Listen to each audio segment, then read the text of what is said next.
Une production des studios Bass. L'épisode de cette semaine est une présentation du garage Arleco. Arleco, servir au-delà de la réparation. Un beau succès pour le Salon du véhicule électrique du Saguenay. La LI fera la recharge bidirectionnelle aux États-Unis. Tesla pourrait avoir son usine d'hydroxyde de lithium. L'AVEC publie ses dernières moutures de statistiques sur les véhicules électriques au Québec. ABB annonce une usine de bornes de recharge en Caroline du Sud. Hyundai et Kia pourraient perdre beaucoup avec les nouvelles règles adoptées par Biden. C'est la première chronique. Par où commencer avec Sébastien Côté? On parle du choix de son modèle de véhicule électrique. On a une nouvelle chronique Tesla avec Laurent Gigon. Et en grande entrevue, on parle avec des propriétaires de F-150 Lightning. Tout ça et bien plus encore dans le 134e épisode de votre balado. Silence, on roule.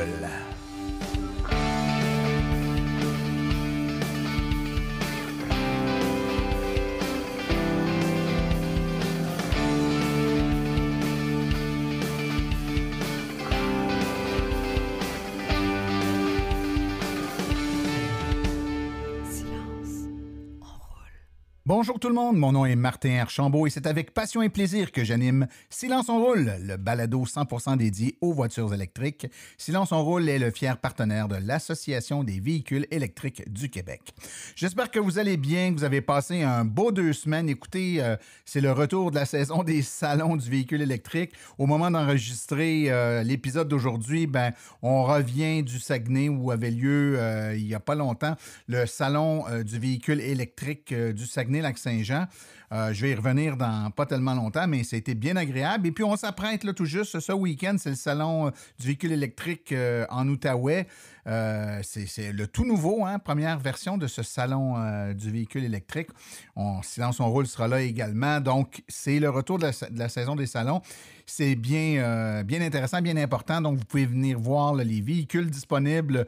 Et disponibles étant, je le mets entre guillemets ici, on sait qu'il manque cruellement de disponibilité dans les cours des concessionnaires, mais quand même, c'est des véhicules sur lesquels vous pouvez minimalement placer une commande et mieux vaut la placer tôt que tard, compte tenu des délais de livraison avec lesquels on doit faire face actuellement.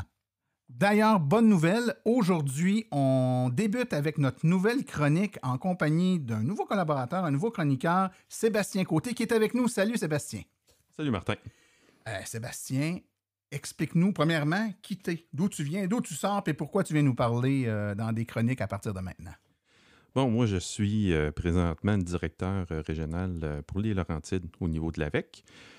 Puis, je suis électromobiliste depuis 2018, membre bénévole aussi depuis le début 2018 pour suivre les premiers événements. D'accord. Donc, toi, tu t'es acheté une auto, tu as vu que l'AVEC existait, tu es devenu membre, puis tu t'es mis rapidement comme ça à t'impliquer, à faire des essais de voitures, jusqu'à devenir le directeur régional d'une grande région. Quand même, les Laurentides, c'est grand, hein? Ça fait des événements pas mal loin. Et tes responsabilités au niveau de l'AVEC, au fil du temps, ont grandi un peu, puis tu as commencé à te spécialiser un peu. Parle-nous donc un peu des événements, des kiosques virtuels, puis tout ça que vous avez fait au fil du temps. Oui, bon, c'est sûr, là, comme je parlais, 2018, oui, je suis devenu directeur relativement vite dès l'automne 2018 parce qu'on m'a vu aller sur le terrain déjà. Donc, je devais faire une bonne job. Oui, c'était bon. Et ensuite, là, évidemment, les années sont passées. On est arrivé en 2020 avec la pandémie. Là, au niveau de la pandémie, on a tombé en modifié avec le virtuel un peu plus. On est arrivé avec le kiosque virtuel qui s'est voulu comme un de nos kiosques d'information comme dans nos salons ou nos événements, mais de façon virtuelle à répondre avec un groupe de panélistes. J'ai animé ce kiosque virtuel-là depuis son existence, puis on va recommencer même cet automne. OK. Et l'objectif du kiosque en question, c'est d'être là pour répondre aux questions du public. Donc, pour la plupart des futurs ou des nouveaux électromobilistes qui ont des questions, parce que c'est parfois un peu ardu d'avoir les bonnes réponses à nos questions, surtout des réponses qui sont exemples de parti pris ou de... Tu sais, c'est pas un discours de vendeur. l'AVEC ne vend aucune voiture puis il n'y a pas de parti pris pour aucune marque. Donc, les gens veulent poser des questions souvent très basiques puis il faut être capable de leur répondre adéquatement. Puis je pense que c'était, et c'est toujours là, une grande force du kiosque. Et ça m'amène à parler de la chronique. Ça va être quoi ta chronique dans Silence on roule? C'est quoi l'angle de tes chroniques? Bon, ben, commençons par le titre qui a été de se dire par où commencer. Pourquoi par où commencer? Parce que, évidemment, lorsqu'on fait des kiosques ou des événements en été, des kiosques virtuels, ce qu'on a comme question, c'est qu'on a un vaste spectre de questions là, de nos visiteurs et il y en a plusieurs qui reviennent. Fait que notre but, ça va être de regrouper certaines des questions qui sont beaucoup plus de base. Les gens qui, c'est la première fois qu'ils entendent parler d'auto électrique, qui viennent nous voir, fait qu'on est hyper heureux. Mais il faut y aller avec une base, commencer par le début. Donc, par où commencer? On va essayer de toucher des sujets pour les amener tranquillement à au moins ne pas se sentir dépaysés lorsqu'ils poseront des questions un petit peu plus évoluées plus tard. Exactement. Et c'est tellement important. Puis souvent, dans que ce soit des émissions comme la nôtre ou d'autres, ben, ça tombe souvent dans le très technique. Puis les gens qui sont au tout début peuvent se sentir un peu dépaysés. Puis c'est justement à ce besoin-là qu'on veut répondre, c'est-à-dire d'être capable d'avoir un segment où on est vraiment on est à la base. Pour les gens qui commencent, puis on va vraiment donner des informations de base pour être sûr que tout le monde comprenne. Et d'ailleurs, je vous incite, si vous avez des questions à poser ou si vous voulez avoir des réponses à des questions, vous pouvez en tout temps les poser. Questions au pluriel .silenceonroule.com, questions au pluriel .silenceonroule.com. Ça va vous amener sur une page dans laquelle vous pouvez poser votre question verbalement. Vous cliquez sur le petit bouton record avec votre micro, vous posez votre question, on va la faire jouer en ondes et on va y répondre. Et évidemment, on va en ramasser quelques-unes qu'on va envoyer à notre ami Sébastien qui pourra répondre à ça directement dans les chroniques. Donc, gênez-vous pas pour le faire. Et d'ailleurs, aujourd'hui, déjà, tu as une chronique, tu as une première chronique. Ça va être quoi le sujet aujourd'hui, Sébastien? On va toucher tout ce qui tourne au choix du modèle, que ça soit au niveau du format, de la capacité, puis toutes ces choses-là, pour essayer de vous guider vers vos premières discussions ou premiers choix lorsque vous vous présentez au concessionnaire. D'accord. Donc, on va se retrouver dans quelques minutes, Sébastien, puis on va pouvoir parler en détail de la bonne approche et des questions à se poser lorsque vient le temps de faire le choix de notre modèle de véhicule. Donc, on revient avec toi dans quelques instants. Merci beaucoup. Alors, pour poursuivre maintenant dans l'émission d'aujourd'hui, comme vous le savez probablement, c'est le salon du véhicule électrique à Gatineau, donc en Outaouais, ce week-end. Mais le week-end dernier, c'était celui du Saguenay-Lac-Saint-Jean. J'en ai profité, étant donné que j'étais sur place, pour m'entretenir un peu avec l'un des co-organisateurs, Claude Gauthier. Je suis avec Claude Gauthier, l'un des organisateurs du salon du véhicule électrique du Saguenay-Lac-Saint-Jean. Bonjour, Claude. Bonjour. Écoute, on est samedi, fin d'après-midi. Là, on approche l'heure du souper. On est là depuis hier. J'ai discuté avec les gens de l'AVEC tout à l'heure sur les essais routiers parce que je trouvais que les inscriptions, ça rentrait à vitesse grand V. Pas mal de monde. Est-ce que tu es content des résultats du salon jusqu'à date? Oui, je suis un peu surpris. C'est sûr qu'on est au centre Georges Vézina. L'année dernière, on était dans un endroit qui était plus petit. On avait l'air d'avoir un peu plus de gens, sauf que hier, ce que j'ai demandé, autant la billetterie justement pour les essais, on a plus de monde qui sont venus au salon et on a plus de monde qui ont fait des essais de véhicules électriques. Donc, j'ai hâte de voir à la fin de la journée aujourd'hui de quoi ça va avoir l'air. Bien, écoute, je te confirme parce que je suis juste à côté là, que ça roule sur les inscriptions. C'est allé vite, puis il y a beaucoup d'essais. Les gens, on sent, puis ça fait pas longtemps, on était là l'année passée, on sent vraiment déjà une évolution. Peut-être que le prix de l'essence... En fait, le prix de l'essence fait mal ici comme ailleurs. Les gens ont vraiment évolué dans leur mentalité. On sent que les gens sont prêts à faire le transfert vers l'auto électrique. Je pense que les prochaines années, vous allez avoir de l'achalandage pas mal. Bien, j'espère qu'on va avoir de l'achalandage. Puis je pense aussi la clé du succès, c'est qu'on a basé le salon sur les propriétaires de véhicules électriques. Oui, on a des concessionnaires. On n'a peut-être pas tous les concessionnaires de la région, mais au moins, on est capable d'avoir tous les véhicules qui sont disponibles sur le marché en ce moment. Puis c'est les propriétaires qui renseignent les gens. On me le dit là, partout, c'est ça qu'ils veulent entendre. Ils veulent entendre des gens qui ont des véhicules électriques puis qui l'utilisent depuis un certain temps, qui vont leur dire les vraies choses. Ouais. Ah, c'est ça qui est vraiment plaisant de tous les salons du véhicule électrique qui sont pris en charge au niveau des essais routiers par l'Association des véhicules électriques du Québec. Donc, vos essais routiers, ce n'est pas des concessionnaires ou des vendeurs de voitures, ce sont des propriétaires qui vous font faire des essais avec leur propre véhicule. Donc, vous avez l'heure juste et puis vous pouvez en essayer plusieurs puis ainsi vous faire une bonne idée là, du véhicule qui pourrait répondre à vos besoins. Donc, un épisode assez chargé aujourd'hui. Hein? On a un thème fantastique. On parle du Lightning, le F-150 Lightning, la camionnette toute électrique de Ford. On a des invités en studio qui vont nous parler de leur expérience et leur vécu avec cette magnifique camionnette. Et puis, différentes chroniques. Alors, sans plus tarder, allons tout de suite aux actualités dans le monde de l'électromobilité. Vous voulez des produits qui permettront d'augmenter la valeur de revente de votre véhicule? Chez Précision PPF Vitres teintées, nous sommes à votre service depuis 2015. Nos maîtres installateurs sont tous certifiés et ont plus de 17 ans d'expérience dans le domaine. Nous offrons un service de qualité inégalé quant à la protection par pierre, les soins nanocéramiques ainsi que les vitres teintées. Notre pellicule par pierre ultra résistante est invisible et conservera l'intégrité de votre véhicule tout en prévenant la rouille et en protégeant la peinture contre les débris de la route. Notre traitement nanocéramique possède un puissant effet hydrofuge et il préserve l'éclat et la brillance de votre peinture pour en faciliter l'entretien. Que ce soit pour votre voiture, votre résidence ou votre commerce, Précision PPF Vitres teintées est là pour vous offrir la multitude d'avantages qu'offre la teinte de vitre. Venez nous rencontrer au 1970 Boulevard des Laurentides à Laval. Appelez-nous au 450-490-4488 ou encore venez visiter notre page Facebook Précision PPF Vitres teintées. Nous comblerons vos exigences tout en vous offrant la qualité que vous recherchez.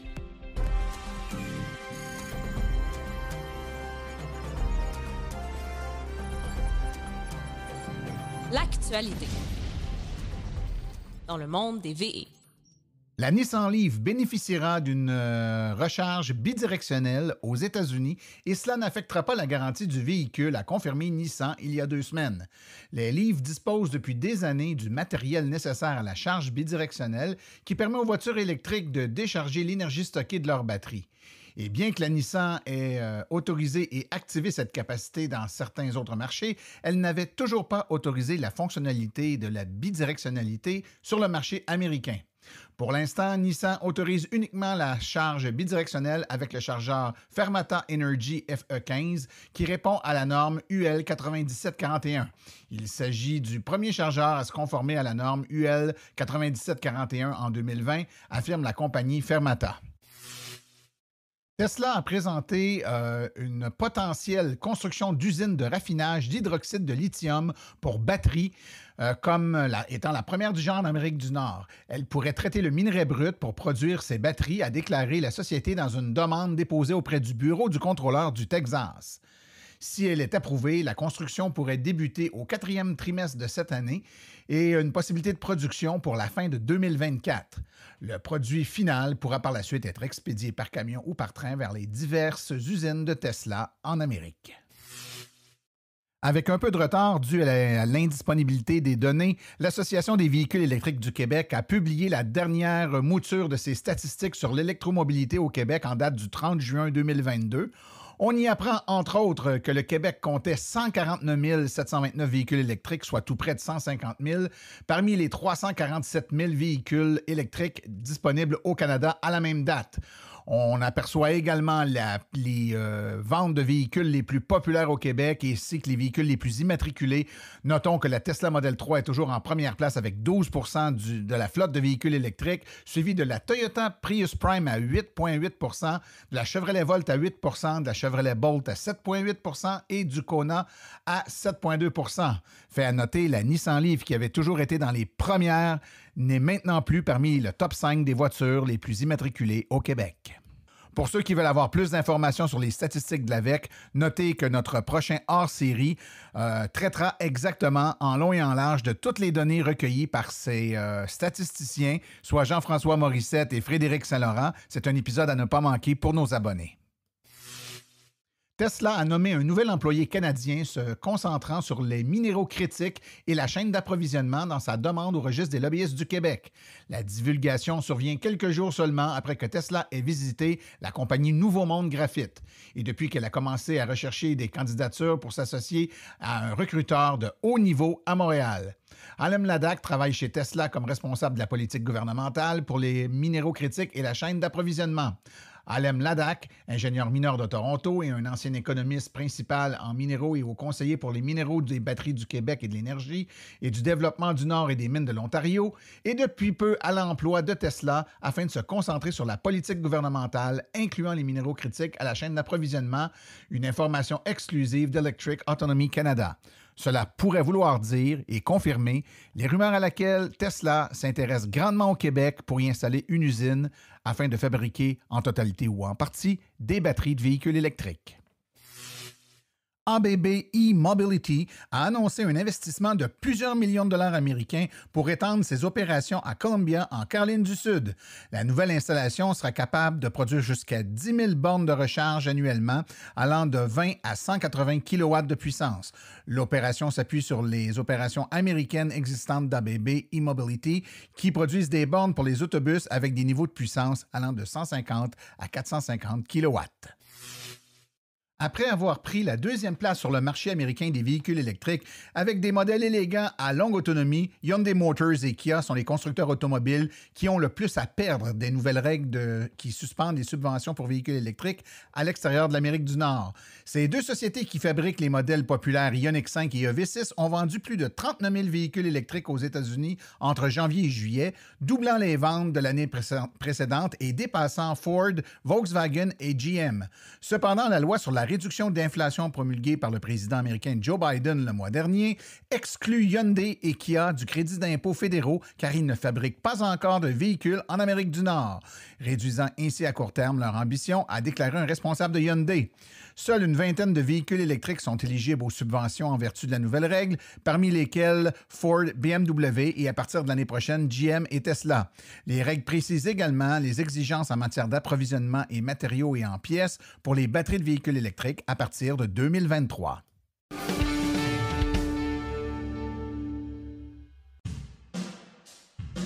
La chronique « Par où commencer ?» est une gracieuseté de l'Association des véhicules électriques du Québec.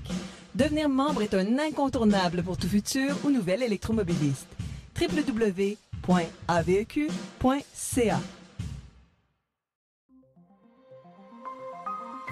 Par où commencer? Avec Sébastien Côté.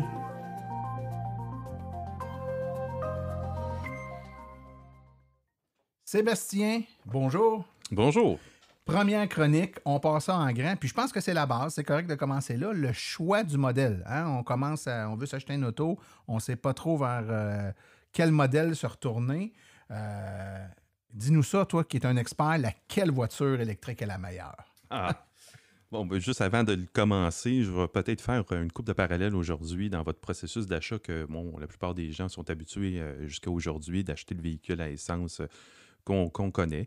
Donc, ça peut arriver que je vais faire quelques parallèles. Mais en fin de compte, pour répondre lequel est le meilleur, bien, il n'y en a pas vraiment un. Parce qu'il n'y a pas vraiment de marque ou de modèle qui vont vraiment être considérés meilleurs ou qui vont se démarquer versus peut-être ce qu'on connaît de l'historique de nos autos à essence ou des marques japonaises ou des marques américaines et compagnie. La plupart des véhicules électriques sont vraiment plus fiables que s'ils ont un équivalent à essence qui a déjà existé, ils vont être vraiment... Ouais, ça, souvent, ça arrive. Hein, les gens disent « Ah, j'ose pas trop aller telle marque. En 84, j'en ai eu un de cette marque-là, puis c'était pas fiable. » C'est pas parce que c'était pas fiable en essence en 84 que la même compagnie fait des voitures qui sont complètement différentes. L'ingénierie est différente, donc elle peut être très fiable en version électrique 2022. Là. Exactement. On ne démarre pas le compteur à zéro nécessairement pour tous les modèles et les marques. Par contre, c'est quand même nouveau. Puis, bon, utiliser le mot meilleur, bien, pour le meilleur, quand vous allez me poser la question, il faut vraiment se tourner à vos besoins. Fait que c'est primordial vraiment d'évaluer vos besoins parce que le véhicule qui va être le meilleur pour vous, c'est celui qui répond à vous. Il va être adapté aux besoins. Mais il doit quand même avoir j'imagine, des facteurs sur lesquels on peut s'appuyer pour regarder c'est quoi dont on a besoin. Qu'est-ce qu'on doit regarder en premier là, quand on se pose des questions? C'est quelle bonne question on doit se poser pour identifier la bonne voiture pour nous? La première question, puis c'est encore vrai aujourd'hui, c'est vraiment comme l'autonomie. L'autonomie était peut-être nécessaire il y a une couple d'années aussi, étant donné que les autonomies étaient moins grandes, mais même avec des autonomies grandissantes sur le marché maintenant, c'est vraiment de se poser la question sur nos besoins d'autonomie. Puis les besoins d'autonomie, c'est pas je veux faire 700 km ou j'achèterai pas avant que ça fasse 700 km. C'est plutôt de se pencher puis de se dire, OK, je vais évaluer mes besoins quotidiens. Parce que dans le quotidien, ça va peut-être correspondre à 90% de vos déplacements. Donc, c'est vraiment de faire un choix intelligent de ce côté-là. Ça va être vraiment le choix le plus logique. Ouais, mais les gens ont quand même peur. Ils savent. Je pense que la plupart des gens on ne le conscientise pas toujours, mais on réalise quand on nous le dit, oui, on ne fait pas tant de kilomètres que ça dans une journée pour aller travailler. On fait quoi? 30, 40, 50, 60 kilomètres peut-être. Donc, toutes les voitures électriques ont cette autonomie-là. Mais les gens ont quand même derrière la tête, la fin de semaine, quand je vais au chalet, une fois par mois, je vais voir ma mère qui demeure, je ne sais pas, moi, ça plus loin, en Abitibi ou peu importe, puis on veut être capable de le faire. Donc, on réfléchit notre autonomie aussi souvent basée sur ces cas de figure-là, puis on veut être certain d'être capable de le faire. Tu me diras si je me trompe, Sébastien, mais avec des voitures qui ont quoi, mettons aujourd'hui, 350, 400 km d'autonomie en moyenne, il y en a plus, il y en a moins, c'est moins un enjeu que ça l'était quand les voitures avaient 100 km. Il y a des gens pour qui 100 km, ça ne pouvait pas fonctionner avec leur train de vie. 400 km, ça doit être plus rare que notre train de vie ne nous permet pas d'utiliser une voiture de cette autonomie-là. Effectivement. C'est plus la même histoire, mais comme tu mentionnais aussi, il faut quand même considérer peut-être les déplacements occasionnels, mais on peut très bien prendre le temps de faire des lectures là-dessus, répondre aux gens, de vraiment vérifier leur pedigree et les guider vers ça. Et pourquoi on ne prend pas nécessairement la voiture qui a le plus d'autonomie en partant? Mettons qu'un modèle existe à 400 km, puis ils font une option à 1000 km d'autonomie. Peut-être que j'en ai besoin, mais pourquoi on ne prend pas de facto le modèle qui a 1000 km d'autonomie? C'est toujours un moment donné, est-ce que j'en ai vraiment besoin, le fameux dicton, mais il n'y a pas juste ça, c'est que est-ce que je vais traîner dans mon véhicule une batterie qui va faire 1000 km d'autonomie? C'est peut-être pas nécessaire à ce moment-là si vous n'avez pas besoin au quotidien. C'est plus pesant, 1000 km de batterie. Et surtout plus dispendieux aussi. Ouais, donc, il faut vraiment y réfléchir. Et moins écologique, évidemment. Oui. Il doit y avoir d'autres critères aussi qu'on doit regarder, outre l'autonomie du véhicule. Oui, peut-être que celui-là est un petit peu plus dur à savoir du premier coup, mais c'est la performance de la recharge rapide. La performance de la recharge rapide peut être un de vos facteurs. Si vous êtes quelqu'un qui fait des grands déplacements, c'est vraiment quelque chose, autant en été et en hiver, chaque véhicule, chaque manufacturier a ses propres caractéristiques. Donc, peut-être que c'est quelque chose qui va être vraiment intéressant pour vous, selon vos types de déplacements. Donc, il y a des véhicules qui chargent moins vite que d'autres sur des bornes rapides. Si je fais 2 ou 3 déplacements par année, puis je me recharge une fois sur une borne rapide, c'est peut-être pas grave que ça aille pas très vite. Si je suis chauffeur de taxi, puis je me charge 2 fois, 3 fois par jour sur une borne rapide, là, c'est peut-être l'enjeu est peut-être plus grand. Tout à fait. Donc, ce n'est pas nécessairement un défaut, ça dépend de ce qu'on fait avec, effectivement. Ensuite, quels sont les autres critères sur lesquels on doit se baser? Là, c'est sûr que là, aujourd'hui, avec plus de modèles sur le marché, en 2013-2014, on avait peut-être 4 modèles sur le marché, où là, aujourd'hui, c'est plus que 60-70 modèles. Donc, évidemment, là, on tombe dans un critère que vous faisiez aussi lors de vos décisions de choisir un véhicule à essence, de format minivan, de format SUV, berline, hatchback, petite voiture. Donc, c'est vraiment aussi aller évaluer. Puis, évidemment, on va combiner ça avec vos besoins d'autonomie et compagnie. Mais il y a le format du véhicule maintenant qui devient un choix intéressant en 2022-2023. Puis souvent, ce qu'on constate, c'est qu'il y a évidemment, on le sait, on est dans une conjoncture où il n'y a pas beaucoup de disponibilité chez les concessionnaires. Parfois, les gens ont des idées de s'en aller vers un modèle, par exemple un VUS, mais le modèle VUS qu'ils regardaient n'est pas disponible ou va être disponible juste dans 18 mois, 24 mois. Donc là, on va se rabattre vers un modèle qui va être différent, mais qui pourrait ne pas correspondre. C'est-à-dire qu'on pourrait prendre une voiture beaucoup plus petite qui n'est pas un VUS parce que le VUS qu'on veut n'est pas disponible. Malheureusement, dans l'électrique, je pense que parfois, on est obligé de faire ces choix-là si on veut la voiture rapidement, tout de moins, mais la réflexion est bonne. Est-ce que le fait de prendre un véhicule plus gros comme un VUS a un impact sur d'autres éléments du véhicule, par exemple son autonomie? S'il est plus gros, y a-t-il moins d'autonomie? Il va consommer plus, j'imagine? Oui, bien c'est sûr, ça va consommer plus. Est-ce qu'on va rouler avec 2 moteurs? Des véhicules qui vont se faire en version 2 roues motrices ou 4 roues motrices, on va voir que les autonomies vont être différentes. Ça va consommer un peu plus le format du véhicule. Mais c'est sûr que c'est dans comme tous les besoins. Puis on va voir les équivalents aussi. C'est pas différent de votre véhicule à essence qu'un véhicule de plus volumineux va vous consommer plus. Ça va être à peu près la même chose au niveau électrique. Un autre élément, quand on fait le choix du véhicule, Sébastien, c'est la traction. On a beaucoup au Québec, en tout cas, on a beaucoup de Québécois qui ne jurent que par les tractions intégrales ou les tractions aux 4 roues. C'est disponible aussi dans l'électrique? Oui, Bien, ça c'est des bonnes nouvelles parce que justement, c'était des critères. Puis surtout, comme on a parlé, dans les régions des Laurentides, c'est des questions qui nous viennent souvent, dépendant. Plus on s'en va vers le nord, je veux un 4 roues motrices, je viens du monde de Subaru et compagnie. Donc là, maintenant, ce qui est le fun sur le marché, on a des variations, traction, propulsion ou 4 roues motrices. Il faut aller évaluer notre besoin de ce côté-là. Sachez par contre, dans une autre chronique, on va parler aussi peut-être du comportement en hiver. Peut-être que là, vous poserez la question si le 4 roues motrices est absolument nécessaire pour vous, pour dépenser encore plus, payer plus cher. Parce que c'est une option souvent qui augmente le prix du véhicule si on le prend en version 4 roues. Il y a un autre critère très important, hein? C'est le prix. Parle-moi donc de ça un peu. Bon. C'est sûr que quand on magasine un auto, comme le véhicule à essence, n'importe quoi, on va y aller en fonction de notre budget, pour le budget qui permet. Ce que nous permet notre budget. Par contre, sachez que oui, l'auto électrique va peut-être paraître plus élevé à l'achat au départ. Ce qu'on ne voit pas, c'est nécessairement des véhicules qui sont plus équipés en partant avec leur version essence et compagnie. Mais il ne faut pas s'arrêter tout de suite à ce prix-là. On a des subventions au Québec, on est chanceux de ce côté-là. Puis, faites attention vraiment d'aller voir au niveau des critères d'admissibilité, désolé. Mais c'est surtout au niveau que des fois, on ne pensera pas à un modèle qui paraît plus cher, mais s'il est admissible aux subventions, puis que l'autre qui vous intéresse plus ne l'est pas, puis on joue avec les prix. Ouais. Il faut faire de la mathématique un peu. Il faut sortir sa calculatrice, puis il faut la sortir aussi pour estimer les économies d'énergie. C'est-à-dire que la voiture, la mensualité va paraître plus chère, mais il faut soustraire le montant mensuel d'essence qu'on met actuellement dans notre véhicule, qu'on ne mettra plus. Et ça, justement, rapidement, là, Sébastien, les gens qui, par exemple, je ne sais pas, quelqu'un qui a mettons, un Kia Soul à essence, puis qui s'achète un Kia Soul électrique. C'est le même véhicule du point de vue look, là. Fait si on l'aimait à essence, on va l'aimer électrique aussi. Mais électrique, on va payer combien moins cher? Mettons que je vais être capable de comparer les deux. Là. L'économie, y a-t-il un ratio? Combien de fois moins ça va me... Je peux prévoir quoi comme économie? Au niveau ratio, c'est sûr, j'ai vu peut-être des 4 à 7 fois, dépendant, c'est sûr, des véhicules qui vont consommer un peu plus, mais on va dire, mettons, le Soul va coûter, je ne sais pas, 1 à 2 $ du 100 km, puis l'auto électrique va coûter peut-être un 50 sous du 100 km. Donc, on sauve, là, on va dire, à peu près 4 fois moins là, en termes de dépenses de carburant. C'est quand même...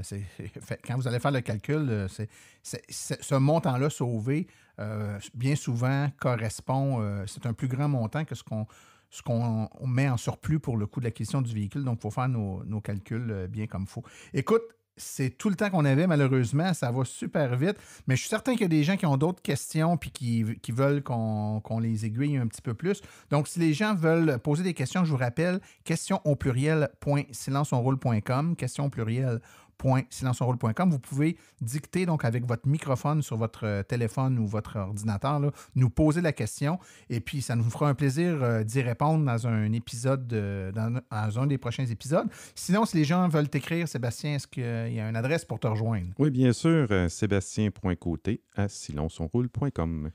Ben, on a cassé la glace, la première est faite, on se revoit dans quelques semaines. Je te remercie beaucoup, Sébastien. Merci beaucoup, Martin.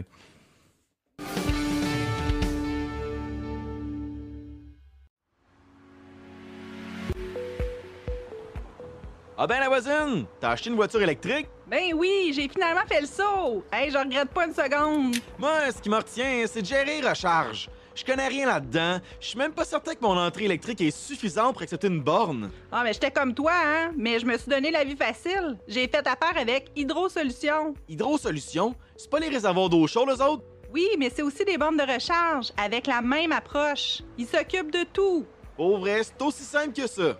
Absolument. Ils font tout. Valider la faisabilité, installer une borne de qualité fabriquée au Québec. Ils ont même un plan de financement sur 24-48 mois. Je t'avoue que ça change la donne pas mal. Avec le temps que ça fait que j'ai le goût de passer à l'électrique, je fais quoi si je veux utiliser leur service?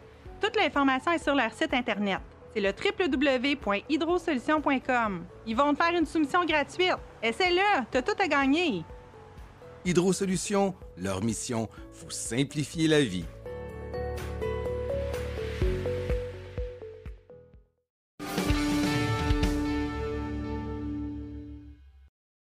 me semble que ça fait une éternité qu'on en parle. On parle de pick-up électrique. Puis là, ben, c'est rendu, c'est une réalité. Les livraisons commencent à se faire et on va parler aujourd'hui du F-150 Lightning.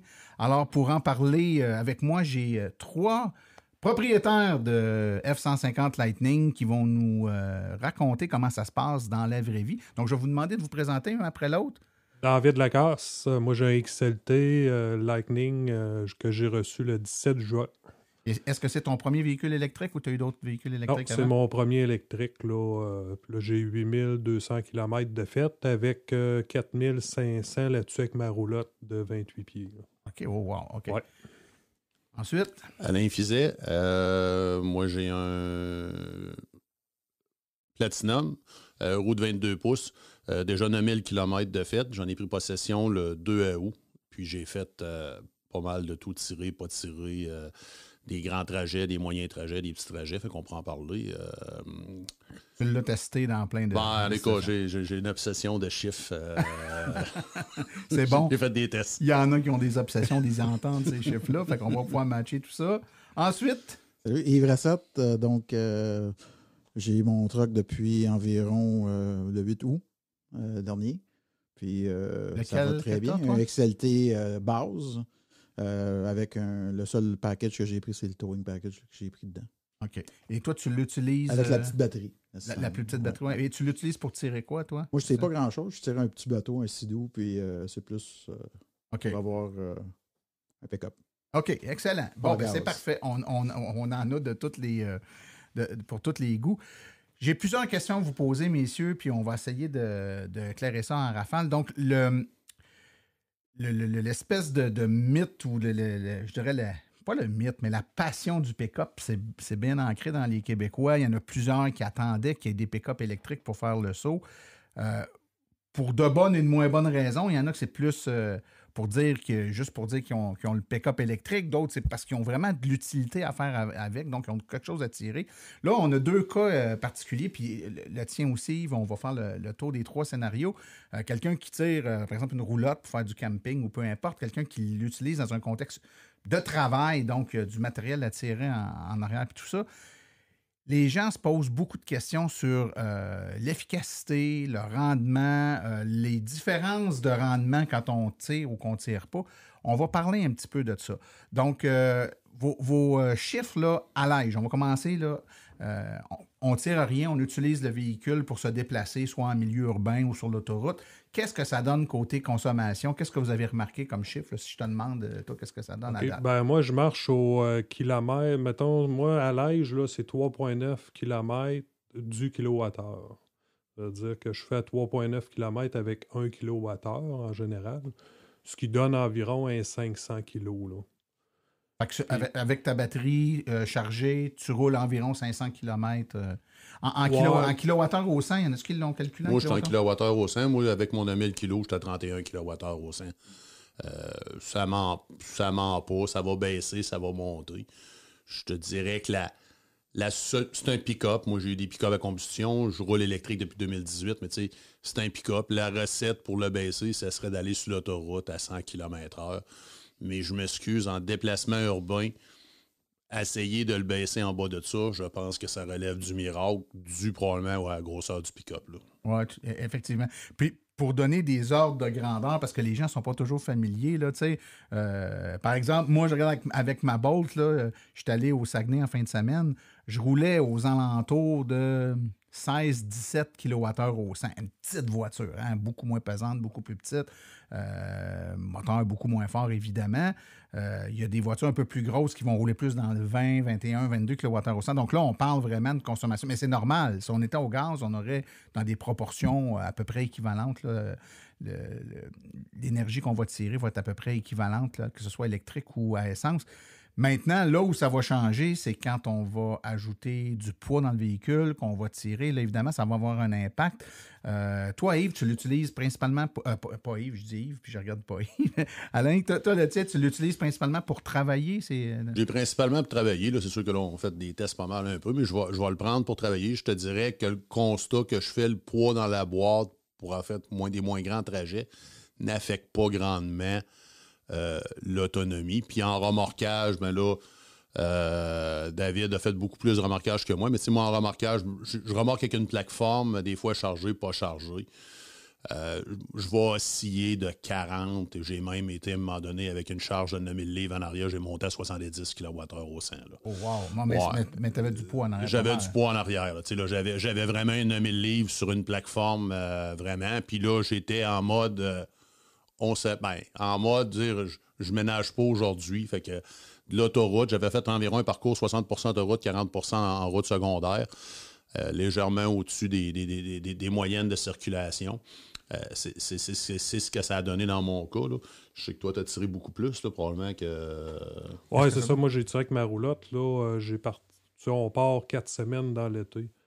Donc, on est venu ici, là, dans la région de Montréal, beaucoup. Puis l'autre semaine, on a monté à Bécomo. Là. J'étais à la Manic 5, tout ça. Je te dirais, c'est ça, en moyenne, là, moi, je le calcule au kilomètre, là, c'est à peu près 1,4, 1,5 km du kilowattheure. Donc, on parle à peu près de 190, 200 km. Okay, ton autonomie, parce que tantôt, tu nous parlais de 500 km, hein, tu coupes en bas de la moitié. Oui, c'est ça. Puis, quel poids? Peux-tu nous rappeler le poids de... 8000 livres. 8000 livres. Fait que t'es pas trop loin du 9000 d'Alain tantôt. Par contre, j'ai pas vu la plateforme, ce que tu avais dessus, Alain, mais une roulotte, il n'y a pas juste le poids, hein, il y a le facteur... c'est l'impact dans l'air. Qui est majeur. Là. Parce que moi, je voyage aussi du bois de poêle, là, beaucoup, là, l'automne comme ça. Là, puis je pèse à peu près 4500, 5000 livres. Mais ça n'a quasiment pas d'impact sur l'autonomie. Là. Parce que d'une route secondaire. L'aérodynamisme n'est pas trop affecté. D'une route secondaire aussi. Là, je ne prends pas l'autoroute, là, mais ça a un gros impact. La roulotte là, dans l'air, là, c'est sûr que ça a un impact. Là. Toi, Yves, un sidou, ça doit pas être trop dur à tirer. J'ai mis 2 sacs de garnottes et un sidou en arrière. Là, puis j'ai même pas mis la boule encore après, fait que ça va bien. Oui, ça l'a bien. Fait que t'as pas eu trop d'impact sur l'autonomie. Tes chiffres ressemblent-tu au... Ça ressemble pas mal à ça. C'est du 20, je te dirais du 26, 27 à 30, 31. Ça dépend toujours comment est-ce qu'on roule là, sur l'autoroute. Puis, c'est dur de rouler à 100 km/h. Tu ne veux pas, on t'habituer à rouler tout le temps à 110, 118. Là. Je dirais plus 118 là, parce que c'est pas mal mon cruising speed. Là. Mais aller à Québec et revenir, tu charges à Québec, tu reviens. Puis L'air climatisé, tout ça, j'ai pas trouvé que ça a eu d'impact. Là. Il va rester à vérifier avec le chauffage. Cet hiver, bientôt. Vous allez avoir le test d'hiver bientôt, dans quelques mois. Une question que je me pose, quand c'est chargé avec des charges comme 8-9 000 livres, outre l'autonomie, évidemment, qui est affectée, sentez-vous que le camion force? C'est quoi le feeling de... C'est incroyable. Là. Moi, en tout cas, dans mon cas, j'étais habitué avec mon F-150. J'avais un 3.5, EcoBoost. Puis c'est complètement différent. Là. Dans les côtes, dans Charlevoix, là, c'est comme si j'aurais eu un petit trailer en arrière là, avec un 4 roues, exemple. Là. C'est incroyable. Alain, toi? Moi, le constat que j'ai fait, c'est vrai que ça bouge pas. Moi, j'ai fait dans le bas d'une côte, à un moment donné, j'y ai fait un coup un peu comme qu'on fait sur le combustion. Je l'ai écrasé dans le fond pour dire, regarde, on va aller sortir d'en haut de la côte, puis on se la perd. Là, il a barré là en voulant dire, regarde, je vais te sortir d'en haut de la côte, là, mais j'ai pas eu le boost du gaz, le kickdown, mais j'ai sorti d'en haut de la côte à bonne vitesse. Puis moi, j'ai même fait un test avec la plateforme en arrière, 4000 livres. Moi, ma révélation sur le produit Ford, c'est le Blue Cruise. Moi, j'ai le Blue Cruise, qui est le genre de pilote automatique. 4000 livres dans le derrière, sur l'autoroute, avec une côte en montant. J'ai perdu 1 à 2 km dans la côte en montant. J'ai sorti d'en haut sur ma vitesse. Hand-free sur le volant. Ça, le Blue Cruise encore. Là, moi, c'est ma révélation. Puis on sent pas justement le kick en arrière tout. Là, c'est malade. Je pense, si je ne me trompe pas, que tu as aussi une Tesla, hein? Oui. Bon. Donc, tu es habitué avec les systèmes d'autopilote, même si ce n'est pas le full self-driving. J'ai également entendu beaucoup d'éléments positifs à propos du Blue Cruise. Peux-tu nous décrire un peu ce que ça fait? Bon, évidemment, il y a du maintien de voie, mais est-ce qu'il y a des fonctionnalités de dépassement? Qu'est-ce que ça inclut? Il n'y a pas les fonctionnalités de dépassement. J'ose espérer qu'on va avoir un update et qu'on va pouvoir le payer pour le mettre parce que c'est juste ça qui manque. il va demander les mains. Marc, mon Tesla, c'est un modèle 2015 que j'ai. Mais bon, si tu pointes la route puis tu regardes, tu es sur un bout de droite, moi, j'ai fait des 20-25 minutes sans mettre les mains sur le volant. Quand la route va avoir une légère courbe, il va nous demander de mettre la main. Si tu essaies d'aller voir, c'est juste une bonne chose, essaye d'aller voir ton cellulaire, là, il va t'envoyer un call dans le tableau de bord. Il est très bon, fait que les histoires de capteurs, l'émiettement de voix, puis sérieusement, je le sens quand même assez stable. Il y a d'autres systèmes d'assistance qu'on entend parler. Je sens le système relativement stable. Tu vis pas, j'ai vécu aucun ghost braking. Là, ceux qui ont des Tesla, là, du ghost, là, on en a. J'ai vécu aucun ghost avec. Puis, moi, comme je te dis, j'ai le plus vieux des Tesla, mais tu sais, quand je monte quand tu montes des fois, tu as un bouton, puis il ne voit pas en avant, il a tendance à vouloir ralentir ou à réduire ta vitesse. J'ai aucunement vécu ça sur le Blue Cruise. Je reviens à toi parce que tu fais du camping avec. On sait qu'il y a des fonctionnalités d'alimentation électrique à même la boîte du pick-up, par exemple, en arrière. Est-ce que c'est des trucs que tu as utilisés? Est-ce que tu peux nous en parler un peu? Pas beaucoup, là. Pour l'instant, non. Là. On a eu une panne de courant une fois, là, que je me suis alimenté avec 120 volts seulement, là, mais ça a duré quelques minutes, là. Je ne l'ai pas utilisé encore. Là. Ça n'a pas été son point potentiel. Vous autres, messieurs, vous avez essayé? Non, pas. J'ai mis une glacière en avant. Puis ça, c'est un point comme je peux peut-être discuter. Il n'y a pas de prise 12 volts dans le front et dans la boîte en arrière. On a des prises d'utilité 120 volts, mais il y a une prise 12 volts dans le console ou le chauffe. Mais tu n'as aucune prise 12 volts dans le package en avant en arrière. Ça, c'est un des points que j'avais marqué dans mes choses dans le négatif. Oui, qui pourrait être ajouté dessus, oui, effectivement. Vous roulez avec, vous voyez un peu ce que ça fait, puis tout ça. Il y a des annonces qui se font de d'autres modèles de pick-up qui s'en viennent. On a le Silverado qui est annoncé. Il y a eu d'autres modèles. Il y a le Rivian aussi là, qui est là déjà. Là. Il n'est pas bien disponible ici. On ne le voit pas bien gros sur nos routes, mais aux États-Unis, il y en a quand même un peu. Pas la même grosseur, par contre. Non, hein? Non? Pas mal plus petit. Quand tu te compares au F-150, là.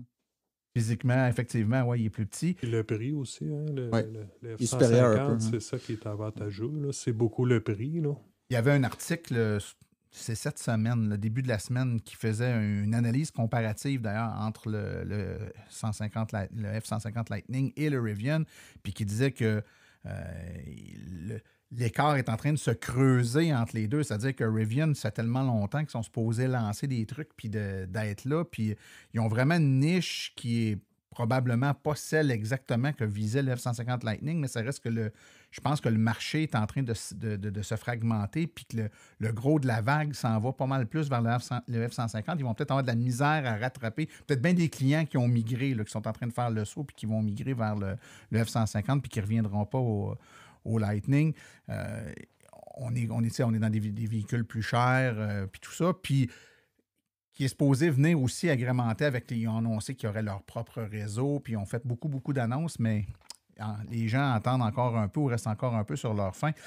J'aimerais qu'on parle dans les différents packages ou formats du F-150.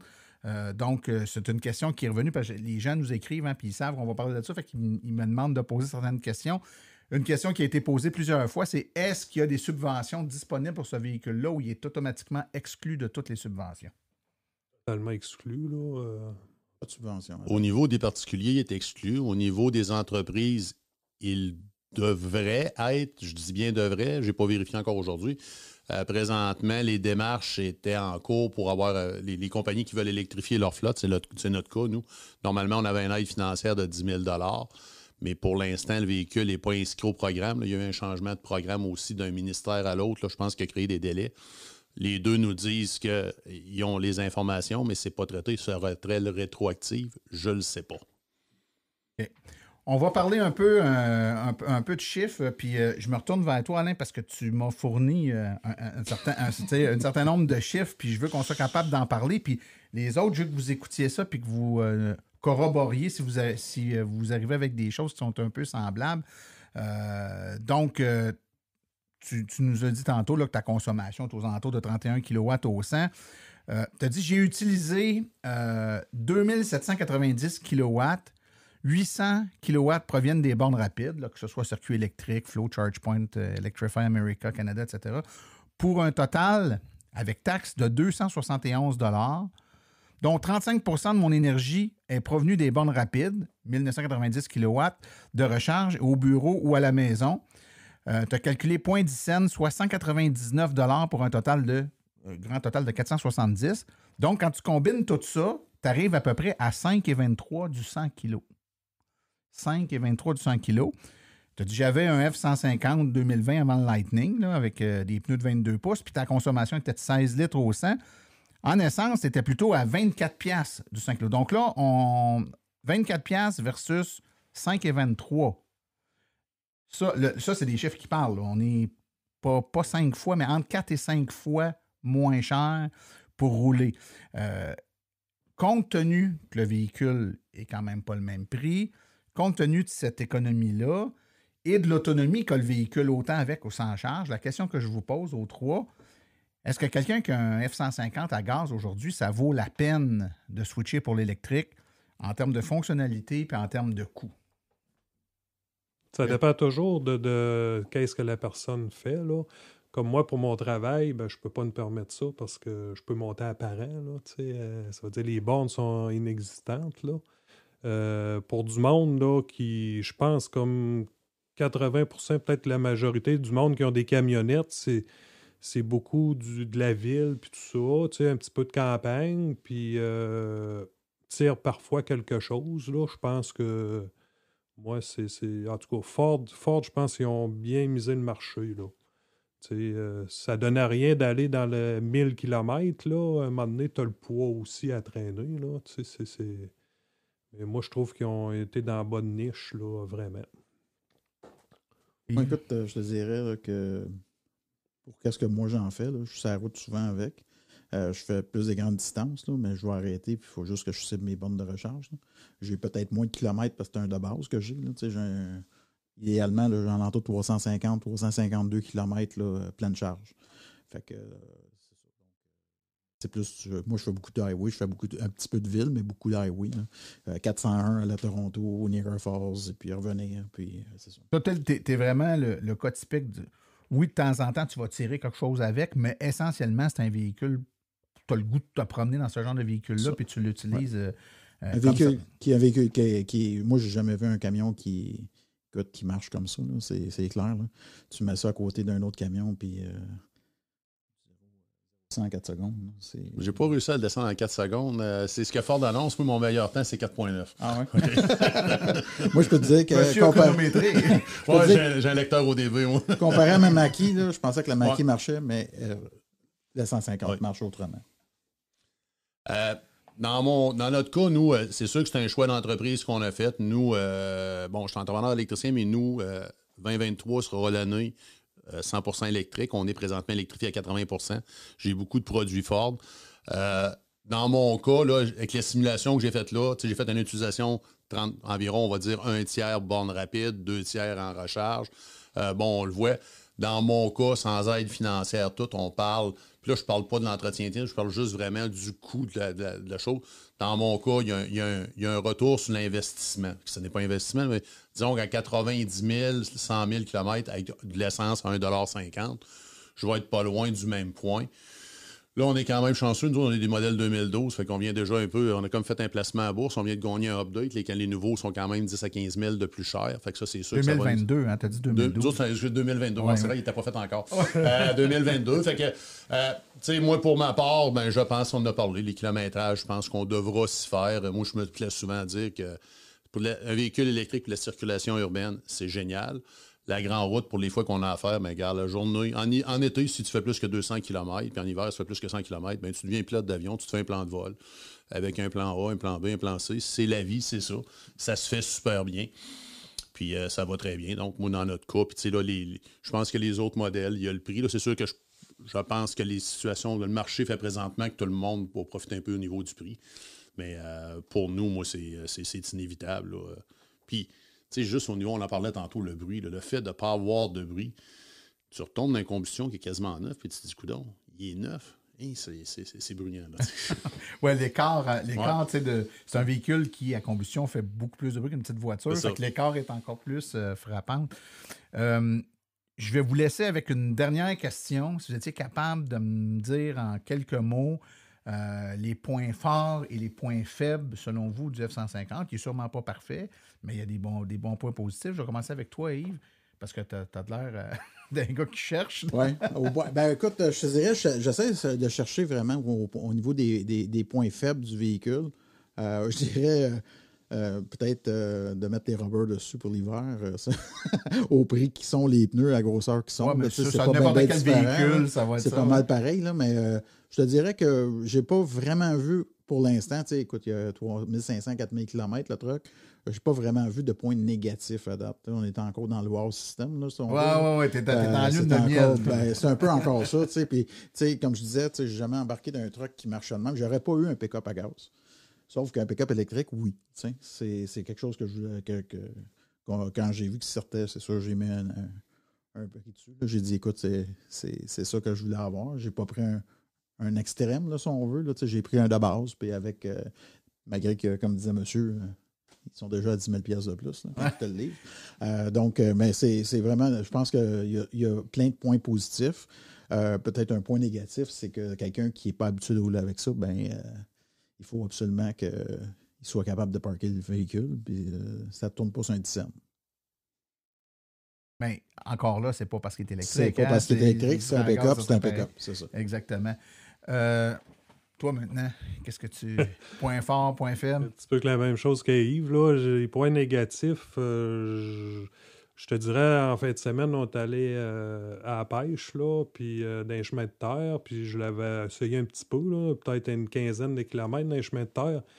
Puis à comparer les F-150 au gaz, j'ai eu le saut de ses mains là, dans les chemins de terre, tu ne l'as pas.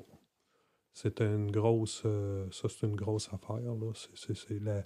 La suspension indépendante aux 4 roues, là, il y a une grosse différence aussi, là, si tu compares avec au gaz. Là. Puis au niveau électrique, moi, je vois pas... comme M. Fizet disait, là, des fois, quand on demande d'aller plus loin, comme moi, je vais aller en Floride au mois de décembre, donc c'est ça. Il s'agit de faire un plein, puis... faut se préparer. L'autonomie demande un plan de match avant de partir. Monsieur Fizet. Je m'étais fait une coupe de... Je me prends des points depuis que je l'ai. Il y a des petits irritants. Là. Tu sais, quand t'arrêtes, puis tu tombes sur l'accessoire, le volant, il est dur, il est pas mou. Là. Tu sais, Tesla, tu débarques de l'auto, tu t'en vas en courant, puis elle se barre tout seul. Ça, c'est peut-être... puis au niveau de l'interface, ça, je pense que ça a été souvent mentionné chez Ford. Tu sais, moi, j'ai la grosse tablette, c'est correct. Mais il y a des petits glitches des fois. Là, on voit que l'interface en arrière, des fois, est lourde un peu. Puis on est dans une lourdeur à l'américaine. Tesla, puis je dis pas que Tesla est parfait, mais Tesla a quand même une tablette épurée, ces choses-là qu'on ne retrouve pas dans l'autre. Gros irritant qu'on n'est pas capable de contrôler la puissance. On ne voit pas à quelle vitesse qu'on recharge. Là, ça, là, c'est un irritant. Je sais que ça a été mentionné à Ford tout.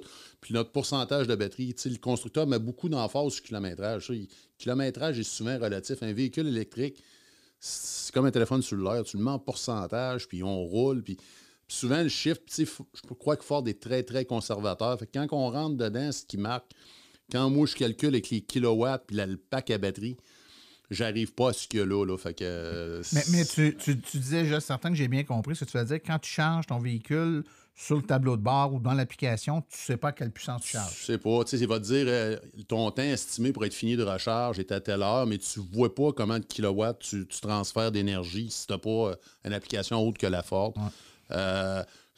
Là, ce qu'on a pu constater, c'est que sur une borne 19.2, passé 80%, la courbe elle commence à descendre sur une 19.2, mais on n'est pas capable de savoir à quelle puissance, à moins d'avoir un appareil et de le monitorer. Fait que ça, c'est un peu chose. Puis, bon, là, le GPS dedans, c'est correct, là, mais il y a des fois là, que ça. Tu sais, moi, dans mon cas, quand je suis monté à cette île, il me faisait traverser sa rive nord pour aller recharger, pour reprendre le traversé pour revenir. Les plus, je l'ai mentionné, Blue Cruise, stationnement automatique, Tesla. Elon prend des cours. Moi, j'ai mis ça j'ai essayé 2 fois. J'ai pris un respire, un coup qui était stationné. J'en suis pas revenu. Il a reculé là, one shot, comparativement à Tesla tout. L'autre coup de cœur, en cas, mais je ne veux pas faire de pub. Moi, j'ai Ford télémétrique parce que c'est un véhicule électrique tout. ça va faire probablement partie, Sylvain, peut-être pas Sylvain, mais d'un reportage, parce que sérieusement, c'est ce que Ford, le data que Ford en arrière de ça, c'est malade. L'historique, les endroits où recharger. J'en avais un aujourd'hui qui avait de la pression basse d'un pneu que j'avais eu une alarme. Là. Fait que ça, c'est vraiment mes coups, là, mon coup de cœur dans ces choses-là du véhicule. J'avais dit que c'était la dernière question, mais il en vient tout le temps. On ne l'a pas mentionné, mais je veux quand même qu'on le dise. Le véhicule peut se charger sur une niveau 2 à 19,2 kW. Hein? Ça, juste pour traduire ça là, pour tout le monde, on parle de quoi? À peu près 80 ampères, je mets une entrée électrique. Il faut juste être conscient que si on se fait installer une borne comme ça à la maison, puis qu'on a une entrée normale de 200 ampères ou à peu près 80 ampères, ça commence à être de l'espace sur une entrée électrique. D'où ma question, est-ce que vous vous êtes fait installer des chargeurs à 19 kW chez vous ou vous vous contentez d'un bon vieux 6 ou 11 kW? Écoute, je ne devrais peut-être pas dire ça. Je me suis fait faire un garage, OK? J'ai fait faire une entrée de 300 ampères. Hydro-Québec, il a fallu qu'ils changent le transfo. Mais là, ils se sont aperçus que le poteau était pas assez solide. Il a fallu qu'ils mettent un plus gros poteau. Il a fallu changer le fil pour aller à la maison. L'autre compteur, parce qu'un 200-300. Fait que j'imagine de mettre une borne 80 ampères. Écoute, il faut peut-être de l'espace. Il faut que ça respire à quelque part, là, parce que je pense que c'est le fun. Ça doit être le fun. Je suis pas sûr que tout le monde a besoin de ça. Ça, c'est mon avis. Mais est-ce que c'est ça que tu as fait installer? Non, moi, j'ai une vie. J'en ai de toutes les sortes.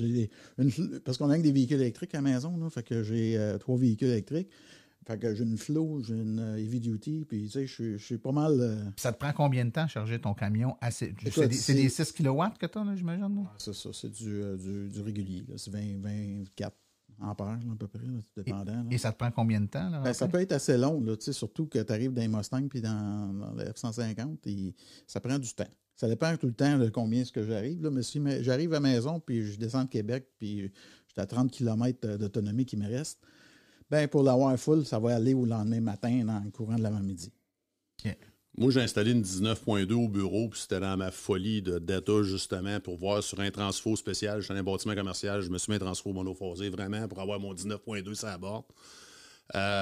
C'est pas obligatoire, mais je pense que ça prend une 11 kW minimum pour ce type de véhicule-là, étant donné la grosseur de batterie.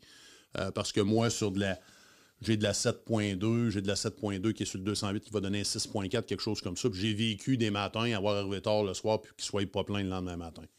La 19.2 n'est pas nécessairement nécessaire. Autre point, puis ça, je ne l'ai pas mentionné, le fameux V2 Home, le retour au courant, n'est pas encore prêt pour le Canada.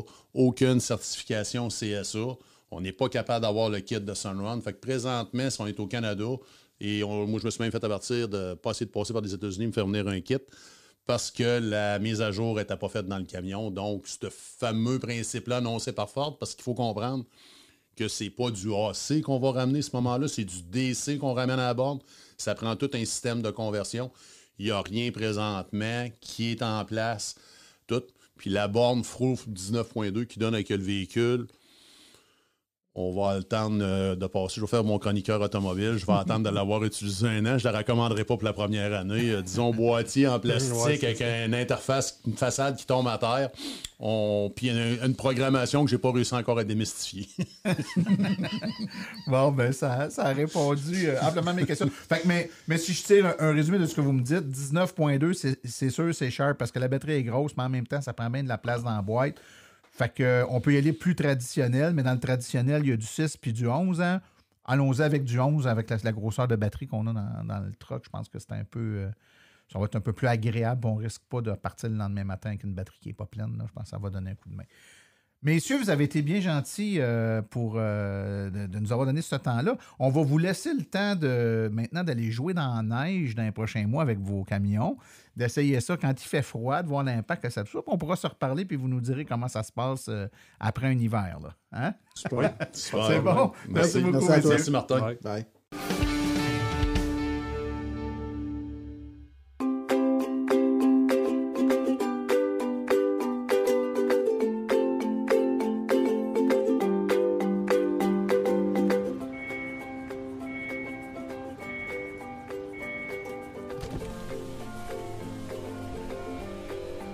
C'est vrai que ça brise moins, mais il y a quand même un minimum d'entretien à faire sur nos voitures électriques. Quand est venu le temps de faire l'entretien de mon véhicule, j'ai choisi de faire confiance à l'équipe d'Arleco plutôt que le concessionnaire. Ça fait maintenant 3 générations que cette entreprise familiale chouchoute nos voitures et ils ont été parmi les premiers à s'engager activement dans l'électrification des transports tout en adoptant des procédures et des produits sains pour l'environnement. Avec ses techniciens spécialement formés à l'entretien et réparation des voitures hybrides et électriques, Arleco nous offre aujourd'hui la même qualité de service sur nos VE qu'elle a toujours livré depuis bientôt 40 ans. De plus, chez Arleco, j'obtiens 10 % de rabais sur la main-d'œuvre et les traitements anti-rouille avec ma carte membre hors de l'AVEC. Arleco Génération 3, 8470 Boulevard Parkway à Anjou. 514-352-1446 ou arleco.ca. Arleco, servir au-delà de la réparation.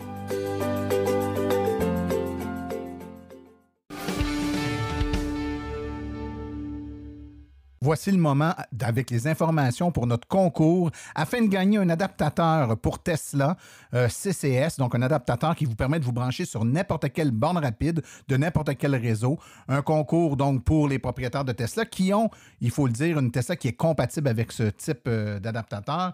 Pour participer, c'est très simple. Vous devez visiter le site suivant a2z.silenceonroule.com. A comme alpha, là, A2Z.silenceonroule.com. Sur cette page, vous allez avoir un code secret que vous devez prendre en note. C'est le code qui vous permet de participer au concours.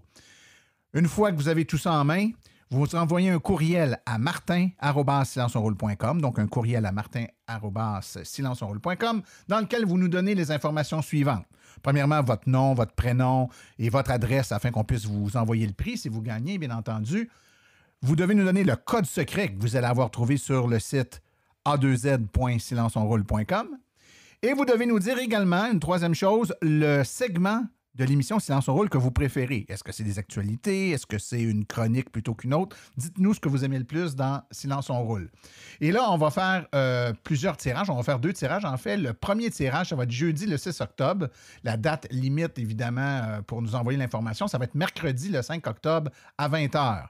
Donc, mercredi le 5 octobre à 20h. Au plus tard, vous nous envoyez ce qu'on vous a demandé précédemment et on va faire tirer le 6 octobre le premier adaptateur. Il y en aura un autre qui va être tiré dans le prochain épisode de Silence on roule. Si vous gagnez, évidemment, on va entrer directement en contact avec vous. On va vous annoncer que vous avez gagné puis on va annoncer votre succès. On vous souhaite à tous bonne chance. Je vous rappelle, et c'est très important, là, que vous devez vous assurer que vous avez bien une Tesla qui est compatible avec le prix en question. Donc, vous devez aller là, dans votre section logicielle de votre Tesla, dans plus d'informations sur le véhicule, et ça va vous dire si votre Tesla est compatible avec l'adaptateur CCS à Tesla. On souhaite bonne chance à tous.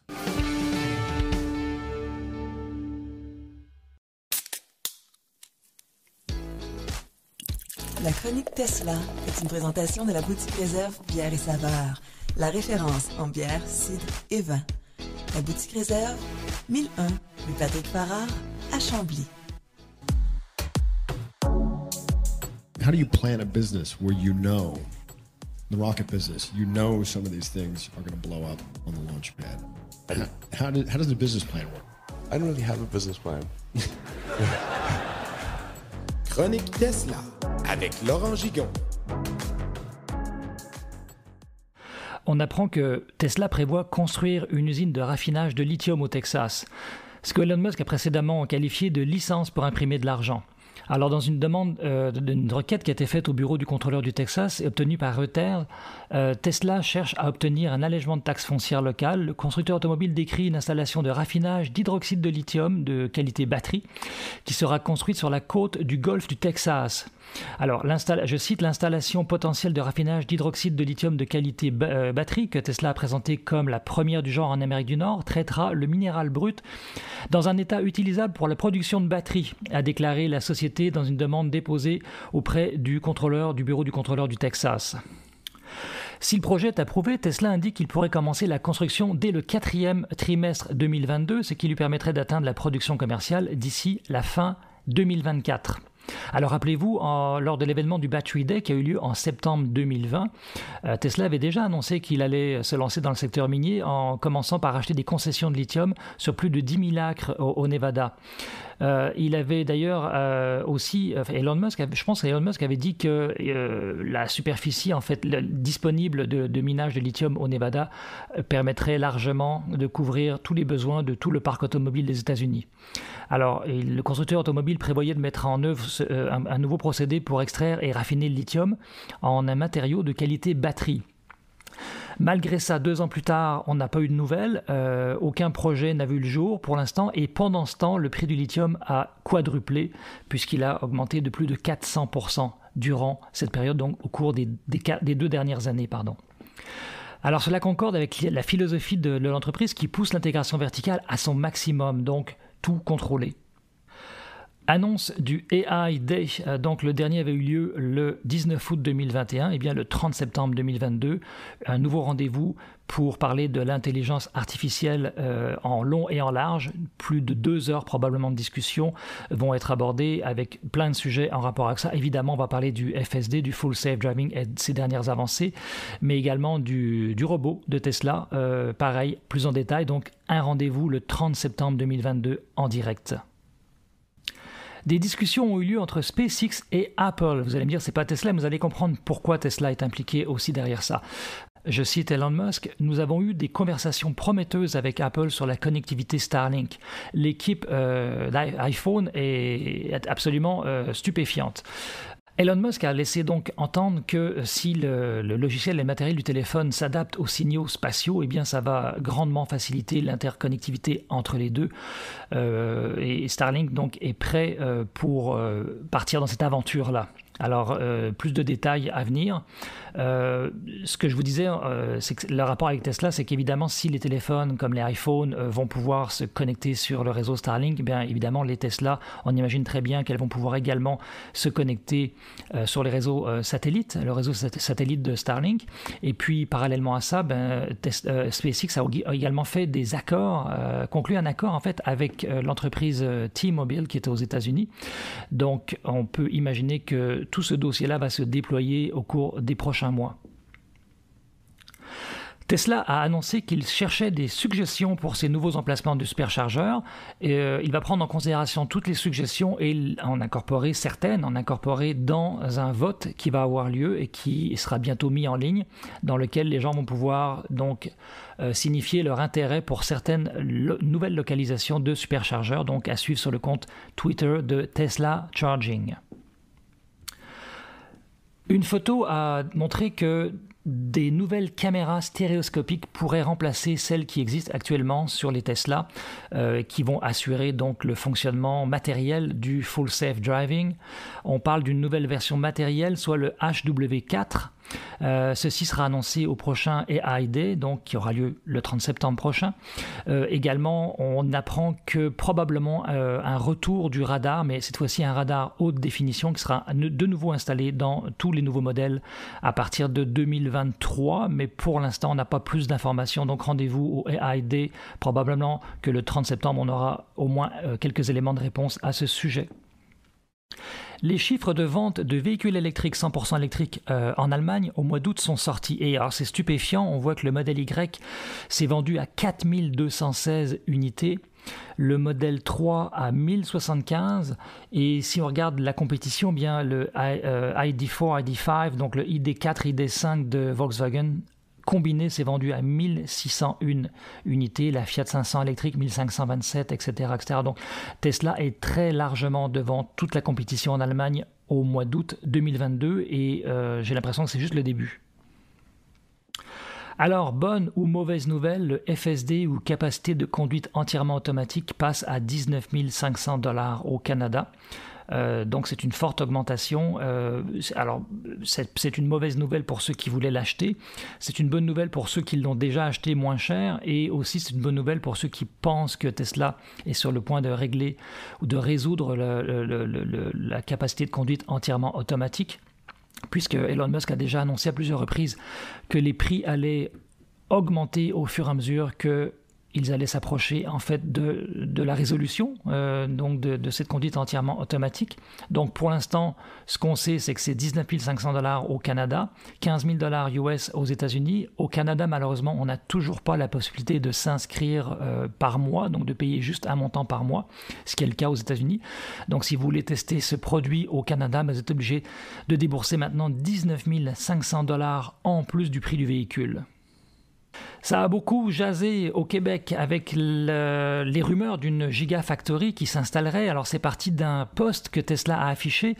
Il recrute en fait un recruteur à volume élevé pour le Québec. Alors on sait que Tesla a l'intention de construire une nouvelle Gigafactory dans le nord-est de l'Amérique du Nord. Alors, nord-est Amérique du Nord, ça commence un petit peu à se resserrer. Hein. Alors, certains pensent que ça va s'établir en Ontario. D'autres pensent que ça va s'établir au Québec. On n'a pas plus d'informations à ce sujet-là. Le Québec est extrêmement bien positionné. D'abord, on a une énergie qui est entièrement renouvelable, 100% renouvelable ou presque. Donc, on est zéro carbone. On a un climat qui est quand même assez bon pour installer des usines. Il ne fait pas trop chaud. Également, on a une main-d'œuvre qualifiée, même s'il y a une pénurie de main-d'œuvre. La pénurie de main-d'œuvre, en fait, touche à peu près toutes les régions d'Amérique du Nord, donc pas plus au Québec qu'ailleurs. Et puis également, eh bien, on a dans le Nord des possibilités de minage de lithium. Donc, on ne sait pas si cette Gigafactory fabriquera uniquement des batteries ou des voitures au complet. Mais tout ce qu'on sait, c'est que le Québec est dans la ligne de mire actuellement au niveau de cette Gigafactory. On espère que ça va se faire chez nous et on croise les doigts. Et puis, moi, j'ai l'impression que ce serait la bonne décision. Une nouvelle que le Wall Street Journal sort, Tesla modifie sa stratégie de batterie pour aller chercher des crédits d'impôt aux États-Unis.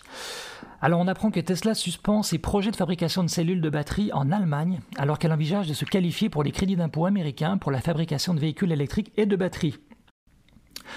Tesla, qui travaille à la production de ses propres batteries, a discuté du transfert aux États-Unis d'équipements de fabrication de cellules qu'elle avait l'intention d'utiliser dans son usine de Berlin, ont déclaré ces mêmes sources. Fabriquer plus de batteries au niveau national pourrait aider Tesla à bénéficier d'allègements fiscaux supplémentaires disponibles en vertu de la loi sur la réduction de l'inflation, également connue sous le nom de IRA, que le président Biden a promulgué le mois dernier.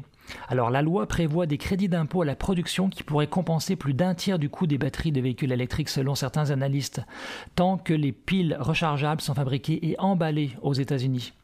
Alors le changement dans la stratégie de batterie de Tesla intervient alors que les coûts de l'énergie en Europe flambent à la suite de l'invasion de la Russie en Ukraine. Alors ça pèse beaucoup sur les entreprises manufacturières et également c'est un risque supplémentaire, particulièrement cet hiver, de rupture en fait de service, tout simplement parce qu'il risque d'y avoir en Allemagne du délestage puisque l'usine, la Gigafactory de Berlin est très dépendante du gaz pour fonctionner.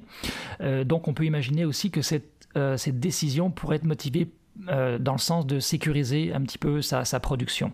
Alors toujours selon le Wall Street Journal, si ces crédits de production s'appliquaient, une batterie de 75 kWh, telle que celle qui est utilisée dans la version long range de la Model Y, pourrait voir son coût chuter de près de 40% selon Bernstein Research.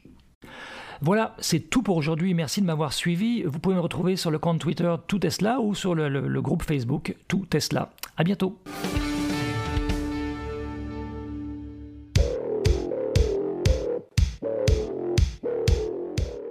Vous œuvrez dans l'entretien de parc, la livraison de colis, le secteur industriel, les fermes ou le monde municipal? Vous utilisez des véhicules utilitaires à basse vitesse? Grâce à Cubex Équipement, vous avez accès au Max EV pour répondre à vos besoins. Le Max EV est un camion utilitaire robuste, 100% électrique, dans la catégorie des véhicules à basse vitesse pour lequel vous pouvez avoir une autonomie allant jusqu'à 195 km. Les avantages d'un camion utilitaire électrique sont grands. Coût d'opération beaucoup plus bas, aucun besoin d'éteindre le véhicule à l'arrêt et des coûts d'entretien fortement réduits. À ça, bien sûr, on ajoute le fait qu'aucun gaz à effet de serre n'est produit pendant son utilisation. Le véhicule est doté d'une transmission efficace, d'une suspension indépendante aux 4 roues et de freins à disque hydrauliques. Il possède une vaste liste d'accessoires, dont le chauffage et la climatisation. Que vous le vouliez avec une boîte ouverte, une benne basculante, une boîte cargo ou muni d'un porte-échelle, Cubex Équipement saura vous fournir le modèle de Max EV qui vous convient et qui saura faciliter votre travail. Le Max EV est d'ailleurs éligible à la subvention du programme Éco-camionnage du ministère des Transports qui peut vous remettre un montant allant jusqu'à 12 500 $. Avec cette aide gouvernementale supplémentaire à l'achat ainsi que les économies substantielles de carburant, vous économiserez ainsi pour les 10 prochaines années tout en participant à la transition énergétique du Québec. Pour plus de renseignements, visitez le www.cubexltee.com ou téléphonez au 1-800-GO-CUBEX.